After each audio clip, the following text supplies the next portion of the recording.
네, 이베스트 투자증권 디지털 사업부 염승환 이사님 나와 계십니다. 안녕하세요. 네, 안녕하세요. 네, 오늘도 새벽에 이제 미국 시장이 좀 조정을 받으면서 결국엔 끝이 났고 어제 중국 증시도 그렇고 홍콩 증시도 그렇고 국내 증시도 그렇고 네. 좀 낙폭이 확대되는 모습이어서 어떤 이슈들이 있었는지 정리를 해봐야 될 것 같아요. 그러니까 어제도 이제 안 좋은 뉴스들이 계속 나왔는데 이제 오미크론이 확산되면서 네덜란드가 봉쇄령이 내려졌고 좀 유럽의 확진자가 급증하고 있고 지금 미국도 좀 심상치가 않죠. 뭐 우리 한국도 마찬가지지만 그러다 보니까 이게 이제 결국엔 경제 정상화가 또 멀어지는 거 아니냐 이런 이제 우려감들이 또 작용했고요. 또 거기에 공급망 이슈가 이제 올해 굉장히 우리나라 증시를 괴롭혔는데 이러면 또 정상적인 어떤 생산 활동이 또 안 될 수 있다는 그런 우려감들이 나오다 보니까 증시 전반적으로 좀 위축된 모습이 나왔는데 그 가운데서 이제 갑자기 이제 그 장중에 사실 기대를 안 했던 건데 사실 어떻게 보면 호재죠. 그러니까 중국이 금리를 인하했거든요, 전격적으로. 근데 그거를 시장이 이제 악재로 해석을 한 것 같아요. 그러니까 왜냐하면 그 정도로 중국이 안 좋나? 지금 금리 인하를 안 하면 안 될 정도로 이런 이제 좀 우려감이 오히려 좀 확산이 됐던 것으로 좀 보여지고 다만 좀 시장에서는 뭐 추가 금리 인하 가능성도 좀 남아있다는 분석이 있어서 이 부분을 악재로 볼 필요는 저는 좀 없다라고 좀 보여지고요. 그 다음에 이제 조 맨친 그 미 민주당 상원 의원이 사회복지 법안 이제 반대를 했는데 여기에 이제 그 가장 중요한 이슈 중에 하나가 이제 전기차 관련된 법안이 들어가 있는데 이제 어떻게 보면 지금 그 미국산 자동차하고 그러니까 미국에 이제 노조에 가입된 그 뭐 미국의 GM이라든가 포드에서 생산된 자동차 같은 경우는 보조금을 이제 추가로도 지급을 받게 되고 그리고 이제 미국산 배터리까지 장착을 하게 되면 이제 $500 정도 더 보조금을 받는 법안인데 이게 만약에 통과가 안 돼 버리면 전기차 시장도 당연히 이제 미국에서 좀 위축될 가능성이 높고 이제 미국산 배터리가 지금 한국 기업들이 미국에 많이 좀 진출해 있는데 이게 또 혜택을 못 받을까 봐 그 우려감으로 어제 사실 뭐 LG화학 같은 기업들이 폭락을 해버렸어요. 예, 그러니까 결국 지금 가뜩이나 좀 얼어 있는 상황에서 그런 안 좋은 뉴스가 나오니까 또 이제 공매도에 공격이 들어가 버린 거죠. 그래서 좀 그런 시총 큰 2차 전지 회사들이 급락을 하니까 증시에 또 부담이 됐던 것 같아요. 근데 어제 그럼에도 불구하고 뭐 시장이 그 삼성전자나 이런 이제 하이닉스 같은 반도체는요 상대적으로 좀 선전은 사실 하긴 했어요, 지수에 비해서는. 그래서 물론 뭐 낙폭이 적은 건 아니었지만 시장 자체가 완전히 뭐 밑으로 그냥 망가지는 그런 흐름까지는 나오지는 않았던 것 같습니다. 그래서 지금 시장이 다시 이제 우리 국내 증시가 지난 12월 들어서는 미국 증시보다 좀 압도적으로 강하거든요. 굉장히 좀 센 모습이었는데 어제는 좀 동조화되는 그런 모습이 나왔지만 한국에는 지금 한국 같은 경우 이제 보시면은 지난 몇 달 동안 먼저 선조정을 받았고 그다음에 이제 방금 마이크론 얘기도 하셨지만 이 반도체 기업들 주가가 좀 심상치가 않아요. 그러니까 우리나라에서 가장 시총 비중이 큰 게 반도체인데 이들이 좀 잘 버텨주고 있거든요. 그래서 한국 증시 전체에 대해서 이런 뭐 어떤 뉴스들 때문에 너무 저는 좀 비관적으로까지는 볼 필요는 없다 이렇게 좀 보고 있습니다. 네, 오늘 이제 마이크론 테크놀로지가 이번 분기 뭐 매출이 시장 예상치 상회했고 다음 분기에 대해서도 좀 긍정적인 코멘트가 나오면서 삼성전자와 SK하이닉스가 버텨준다면 국내 증시 그렇게 많이 어렵지는 않을 수도 있겠다라고 얘기하는 시청자분이 계셔가지고. 네, 아니 이건 당연히 호재죠. 그러니까 그 3개월 전인가요? 그 전에 실적 발표했을 때 마이크론이 시간에서 폭락을 했어요. 그래서 당연히 우리나라 뭐 반도체 기업들도 안 좋았죠, 상황이. 안 좋았고 이제 추운 겨울이 올 거라는 이제 그런 뭐 얘기들 계속 나오면서 부진했는데 지금은 상황이 완전 바뀌었습니다. 바뀌었고, 그러니까 당시에 그러니까 미국 증시가 좀 안 좋고 뭐 아까도 말씀드린 여러 가지 좀 악재들이 노출이 돼 있고 환율도 좀 안 좋지만 지금 삼성전자하고 하이닉스가 차지하는 그 비중이 워낙 크기 때문에 이쪽이 돌아선다라면은 우리나라 시장을 부정적으로 볼 이유는 없는 거죠. 그래서 이게 시장이 위가 열리려면은 다른 업종들도 물론 도와는 줘야 되겠지만 반도체 이런 좀 그 긍정적인 부분들은 우리나라 증시가 좀 이렇게 그 하락을 좀 저지하는데 상당한 좀 저는 도움을 줄 거라고 보거든요. 그래서 오늘 미국의 그러니까 오늘 국내 야간 선물 지수도 오히려 올랐고 또 시간의 거래에서 마이크론이 무려 6%나 지금 급등하고 있기 때문에 오늘 국내 증시는 장초반 출발이 상당히 좋지 않을까 이렇게 예상을 하고 있습니다. 네, 앞서서 이제 이사님이 미국의 인프라 법안 얘기를 해주셨는데 이거에 대한 우려감이 이제 어제부터 좀 반영이 됐어요. 골드만삭스도 내년에 미국의 경제 성장률 전망치를 또 하향 조정했고 이게 시장에 미치는 영향이 상당히 그러면 큰 이슈예요? 네, 이게 왜냐하면 사회지출 법안이 빨리 통과되죠. 이게 우리나라 돈으로 2,000조 가까이 되는 돈인데 이게 통과가 안 되면 미국 경기가 좀 가뜩이나 좀 이제 둔화될 거란 우려감이 나오잖아요. 왜냐하면 긴축 들어가야 되니까. 그러면 연준이 돈을 못 팔면 이제 통화 정책을 쓰기가 어렵잖아요. 오히려 돈을 회수한다면 미국 행정부가 이제 돈을 풀어줘야 돼요. 그걸 이제 재정 정책이라고 하는 건데 이 재정 정책을 하려면 어쨌든 이제 국회의원들 동의를 받아야 되는데 지금 그걸 지금 못하는 상황이잖아요. 올해 연말에 통과하기로 했거든요. 근데 이제 민주당 단독으로 통과 가능을 해요, 원래. 근데 이제 이 조면친 상원의원이 갑자기 자기가 반대한다고 언급을 해버렸으니까 이 민주당 의원들 모두가 또 동의를 받아야만 지금 되는 상황인데 한 사람이 이렇게 빠져나가 버리면 상대적으로 이제 힘을 잃게 되고 통과가 안 될 가능성이 높아지는 거죠. 공화당은 또 이를 또 반겼다고 하니까 공화당은 이 법안에 굉장히 반대를 하고 있거든요. 그래서 민주당 단독으로 통과하는 게 좀 유력해졌는데 이거를 이제 민주당 내에서도 이렇게 분열이 일어나니까 상당히 아마 지금 미국 행정부도 당황스럽겠죠, 사실은. 그래서 이거를 어떻게든 좀 설득을 할지는 제가 모르겠는데 정치적으로 좀 잘 풀기를 좀 바라는 마음이고 어쨌든 이 법안은 저는 뭐 언젠간 통과되리라고 생각하고요. 다만 이제 우리가 연말에 생각했던 그런 게 안 나온다면 좀 늦어지니까 거기에 따른 좀 실망 매물. 그래서 어제 이제 2차 전지가 직격탄을 맞은 게 거기에 또 아까 설명드린 그 직접적인 법안이 또 들어가 있고 많은 또 친환경 법안들이 들어가 있거든요.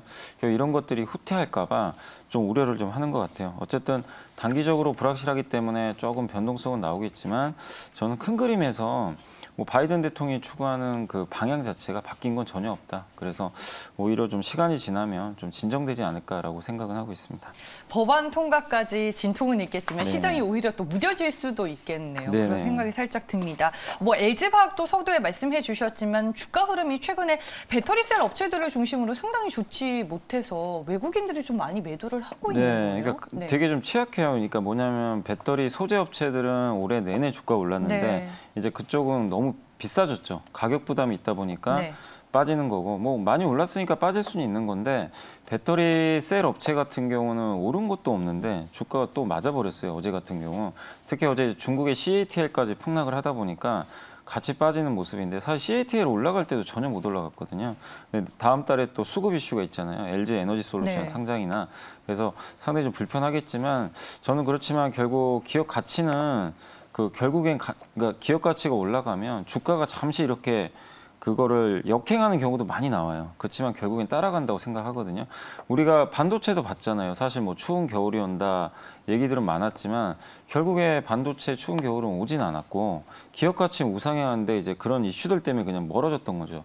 근데 하이닉스만 해도 불과 한두 달 전에 9만 원 하던 회사가 벌써 30%나 올라가지고 이렇게 된 것처럼 2차 전지 셀 업체 갖고 계신 분들 너무나 이제 좀 고통스럽겠지만 이런 아까 그 전에 반도체 과정도 생각하시면서 위기를 좀 기회로 저는 활용하는 게 좋은 것 같아요. 그러니까 펀더멘털이 문제가 생겨서 빠지는 거면은 그거는 안 좋은 겁니다. 사실은 굉장히 심각한 문제일 수 있는데 지금 펀더멘털이 아니라 사실은 2차 전지는 수급 이슈 때문에 빠진 게 굉장히 크거든요. 그래서 수급 이슈로 빠진 거는 오히려 저는 어느 시점에서 회복이 된다고 생각하고 있기 때문에 지금은 좀 시간을 갖고 좀 기다려 보는 게 좋을 것 같아요. 네, 알겠습니다. 배터리셀 업체에 대한 코멘트까지 저희가 들어봤습니다. 그리고 이제 연말이다 보니까 대주주 양도소득세와 관련된 이벤트도 또 존재하는데 과세 기준일 전후로 이제 달라지는 국내 증시의 수급 변화를 우리가 좀 어떻게 인지하고 있으면 좋아요? 그러니까 많은 분들이 이제 이것 때문에 신경을 또 되게 많이 쓰세요. 그러니까 이거 물량 나온다. 근데 해마다 뭐 있는 이슈고요. 사실 뭐 이거는 어쩔 수 없는 것 같아요. 그러니까 굳이 왜 이런 제도를 했는지 저는 잘 모르겠어요, 사실은. 그리고 거기다가 대주주 이제 이게 합산 과세가 돼가지고 이게 직계 좀비속 같은 경우는 그러니까 가족들이 뭐 아버지 뭐 아니면 할아버지 자식까지 해가지고 이게 어떻게 보면 3대죠. 3대가 그냥 합쳐서 10억이면 그냥 대주주로 과세가 돼요. 그러니까 이것도 참 저는 좀 약간 좀 그 불합리한 좀 제도라고 생각을 하는데 어쨌든 이제 올해가 거의 마지막이죠. 왜냐하면 이제 내후년부터는 전면 양도차익 과세가 들어가게 되니까 사실 이제 대주주 양도차익 과세 이슈는 올해가 이제 마지막이다. 그래서 대주주 확정되기 싫으신 뭐 투자자분들은 당연히 매도를 하려고 하겠죠. 그래서 매도를 하는데 대형주에는 전혀 영향이 없고요. 대형주들 뭐 삼성전자를 뭐 그것 때문에 파신 분도 물론 계시겠지만 그게 얼마나 영향을 주겠습니까, 사실. 그렇지만 이제 중소형주한테 영향을 주겠죠. 왜냐하면 중소형주는 거래량이 작기 때문에. 그래서 저는 중소형주에는 조금 부정적인 영향은 어쩔 수 없다. 이건 해마다 반복되는 거기 때문에. 다만 반대급부로 12월 28일이 이제 그날 종가에 갖고 계신 분들이 만약에 내가 한 기업에 그 10억 이상을 갖게 되면 대주주로 이제 그 분류가 되거든요. 근데 그 다음 날부터는 상관이 없어요. 그렇기 때문에 보통 12월 29일 그날부터는 이 미리 팔아놨던 그 만약에 이제 대주주 요건에 해당되셨던 분들이 많이 미리 팔았다면은 29일은 자동으로 사게 돼요. 그래서 보통 보면요, 29일 날 그러니까 배당락일에는요 코스닥이 급등하는 경우가 되게 많이 나와요. 코스피는 네. 잘 안 가요. 왜냐하면 배당락을 맞기 때문에. 그리고 이런 이슈가 별로 크게 영향을 안 주다 보니까. 그래서 29일 이후에는 중소형주가 항상 초강세를 보이는 게 그런 흐름 때문이에요. 그래서 저는 그래서 지금 코스닥 중소형주들 중에서 막 그런 것 때문에 아, 회사 멀쩡하고 근데 갑자기 빠지는 경우도 있을 거예요. 거래도 없이. 그런 기업들은 겁내지 마시고 잡아야죠. 예, 왜냐하면 결국엔 다 수급 이슈는 다 해소가 되기 마련이니까. 그래서 너무 여러분들한테 당부하고 싶은 거는 너무 양도차익 과세 때문에 너무 타이밍 재가지고 나는 뭐 이때 사야지 막 이러지 마세요. 그걸 어떻게 정확히 맞추겠어요. 그러다 다 놓치는 경우도 제가 정말 많이 봤습니다. 그래서 너무 그러지 마시고 어차피 이제 며칠 안 남았잖아요. 그래서 많이 빠져. 지금 굉장히 변동성이 커요. 네. 아래로 흔들리는 시점에서 오늘도 한번 출렁일 수도 있어요. 장중에. 그런 아래로 출렁이는 구간에서 여러분들이 공포에 맞서시고 오늘 아침에 이제 마이크론 때문에 또 뜨겠죠. 뜨면 따라가지 마세요. 뜨면 가만히 좀 기다려 보시고 흔들릴 때 이렇게 비중을 모아 가시면 저는 연초에는 분명히 또 좋은 성과 내리라고 생각하거든요. 그래서 지금은 좀 하락할 때 이런 뭐 이슈를 떠나서라도 좀 좋은 중소형주 있으면 담아보자. 그 말씀드리겠습니다. 이게 시장이 그냥 무던하게 좋으면은 넘어가겠는데 이게 시장의 변동성이 자꾸만 네. 있다 보니까 사소한 거에도 좀 집착을 하게 되는 것 같아요. 너무 신경 쓰지 마세요. 네. 스트레스만 받아요. 너무 맞아요. 그렇게 좀 예민하게 생각 안 하시고 네. 그냥 기업에 집중하는 게 맞는 것 같아요. 그냥 네. 단순하게. 예. 알겠습니다. 그러면 종목과 섹터 얘기를 조금 들어보겠습니다. 어제 이제 동진세미캠이 급등을 했는데 저는 이제 이사님한테 두 가지 종목을 다 들어보고 싶어요. 동진세미캠과 송원산업. 송원산업이 또 반도체용 모노머를 생산해서 동진세미캠에 납품하고 있다라는 뉴스가 전해지면서 어제 같이 오르는 것 같더라고요, 네. 이사님. 그러니까 동진세미캠 뭐 대단한 회사죠. 근데 이제 증권가에서 별로 안 좋아해요. 왜냐하면 IR을 잘 안 해요. 그러니까 이게 애널리스트 분들도 이렇게 보면은, 그러니까 보통 이제 IR도 가고, 왜냐면 회사랑 이제 커뮤니케이션을 해야 또 추정도 할 수가 있고 할 수가 있는데 동진세미캠이 그런 면에서 좀 굉장히 소극적인 것 같더라고요. 그래서 보면은 굉장히 좋은 저는 기업으로 생각을 하거든요. 굉장히 좀 시총도 큰 편이고 이번에 포토레지스트 EUV용인데 이건 일본 기업들이 거의 독점한 제품이에요. 이거를 국산화했다는 것도 엄청난 기술력입니다. 근데 그럼에도 불구하고 좀 이런 이제 그 어떤 노출을 좀 꺼려하는 것 같더라고요. IR이 좀 소극적이다 보니까 증권사 보고서가 거의 안 나와요. 이게 나오기 힘들어요. 예, 그래서 애널리스트의 추정을 하기가 어렵다 보니까 그래서 보고서 한번 찾아보시면 거의 잘 안 나옵니다. 그게 이제 어쩔 수 없이 좀 아쉬운 부분인데 네. 뭐 그게 회사의 정책이니 뭐 어쩔 수 없는 것 같고요. 다만 동진세미캠이 이런 식으로 자기 존재감을 계속 알려주고 있잖아요. 그리고 일본의 이런 소재 업체들의 시총이 굉장히 큰 편인데 특히 이제 앞으로 EUV 시대가 오는데 포토레지스트를 이제 국산화했다는 건 삼성과 이제 같이 개발을 했기 때문에 삼성전자에 본격적으로 투입이 되겠죠. 아마 내년부터 투입이 될 가능성이 높거든요. 이러면은 앞으로 뭐 엄청난 성장을 할 수밖에 없는 것 같아요. 그래서 저는 동진세미캠에 대해서는 지금 이제 이게 뭐 되냐 마냐 얘기들은 있었지만 결국 성공을 했기 때문에 이제부터는 너무 그냥 사고팔고 하지 마시고 끌고 가셨으면 좀 좋을 것 같고 굉장한 주가 재평가가 장기적으로 이루어질 것 같아요. 사실 EUV 장비라는 것도 지금 받기도 되게 어려운데 어쨌든 이제 EUV 공정이 뭐 이런 파운드리라든가 이런 쪽도 있지만 지금 앞으로 메모리 쪽에도 다 들어가게 되거든요. 그래서 굉장히 쓰임새가 많고 이제 이걸 만드는 원료 이제 모노머라고 이거를 송원산업이 이제 개발을 해가지고 예전에 좋은 네. 기업이라고 언급해 주셨던 게 네. 제가 기억이 났어요. 그래서 이제 네. 그 송원산업도 어제 이제 주가 같이 가는 모습이 사실 본업은 이건 아니고요. 네. 본업은 이제 이제 플라스틱 만드는 데 필요한 산화 방지제를 만드는 업체인데 어쨌든 주가 굉장히 저렴한 상태에서 이런 IT용으로도 모멘텀이 붙었기 때문에 둘 다 좋은 그림이 나올 것 같습니다. 다만 이제 중장기적으로 길게 보신다면 당연히 동진세미캠이 더 우위에 있기 때문에 송원산업 같은 경우는 어느 정도 이제 주가가 좀 상승을 하게 되면 좀 트레이딩을 좀 병행하시면서, 왜냐하면 좀 석유화학 기업이란 좀 약간의 좀 페널티가 좀 들어가니까 네. 그 부분은 염두에 두시는 게 좋겠습니다. 많은 분들이 뭐 실적도 괜찮고 좋은 회사인데 주가가 못 가서 좀 상당히 네, 아쉬워하는 기업 중에 하나가 송원산업이었거든요. 그게 석유화학 네. 기업들이 너무 안 좋아서 그래요. 그러니까 실적이 안 좋은 게 아니라 네. 너무 피크아웃 논리 때문에. 예. 알겠습니다. 네, 다음은 이제 최근에 시장에서 마켓컬리나 토스의 지분을 가지고 있는 상장사들의 지분 가치가 또 부각이 되고 있더라고요. 제가 기사 보니까 마켓컬리나 토스의 기업 가치가 6개월 만에 어마어마하게 또 많이 늘어났던데. 네, 마켓컬리도 지금 얼마죠? 그때 얼마 전에 한 1, 2조 했던 것 같은데 벌써 한 4조, 이번에 7조 얘기도 나오더라고요. 네. 그리고 토스는 16조?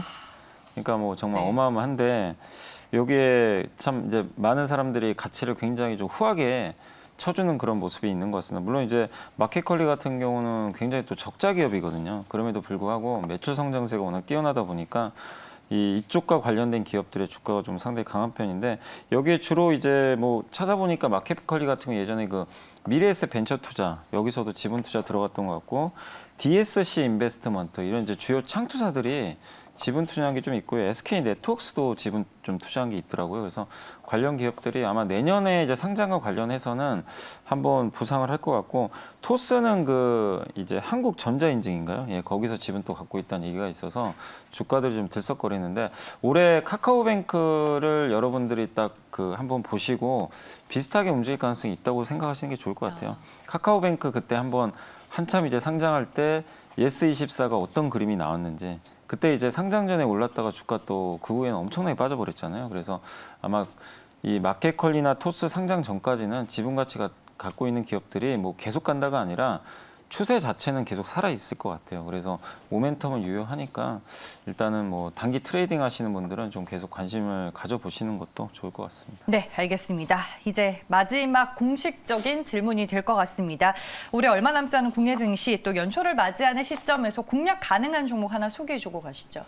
네, 저는 이제 최근에 여전히 반도체 좀 좋게 보지만 네. 반도체 말고도 이제 우리가 좀 내년에 관심을 가져봐야 될 게, 결국엔 지금 긴축이 시작이 됐어요. 우리 한국도 마찬가지고 지금 미국도, 영국도 그렇고 모든 나라, 중국 빼고는 다 통화 정책을 이제 긴축적으로 잡았는데, 이게 1년 안에 끝날 이슈는 아니고 한 2년은 이상 갈 것 같아요. 그래서 이렇게 긴축 사이클이 들어갈 때는 금리가 당연히 튈 수밖에 없기 때문에 은행주들 꼭 한 종목 정도는 여러분들 포트에 담아보시면 좋겠고, 이 배당락 무서워서 안 사시는 분들도 분명히 계시더라고요. 근데 네. 너무 그런 거 신경 쓰지 마시고요. 배당락 때문에 보통 한 달 정도 밀리지만 오히려 그때 더 사면 되죠. 좋은 기회니까. 그리고 다 회복이 됩니다.